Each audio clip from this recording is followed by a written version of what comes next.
আহাব্বানি ওয়া মান আহাব্বানি কানা মাই ফিল জান্নাহ।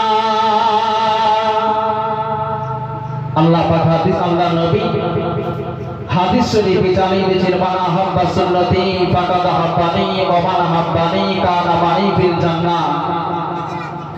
আল্লাহ নবী বলছে ও আমার দুনিয়ার উম্মত উম্মতিরা যে আমার একটা সুন্নাত যদি বা আঁকড়ে ধরে রাখতে পারবে আমি সেই নবী করিম সাল্লাল্লাহু আলাইহি ওয়াসাল্লাম আর সেই গুনাহগার উম্মত উম্মতি পাশাপাশি জান্নাতে থাকবো। আমার নবী দিন দুনিয়ার বাদশাহ হাবিবুল্লাহ জনাবে মুহাম্মদ রাসূলুল্লাহ সাল্লাল্লাহু আলাইহি ওয়াসাল্লাম হাদিস শরীফে জানিয়ে দিয়েছেন মান আহাব্বা সুন্নতি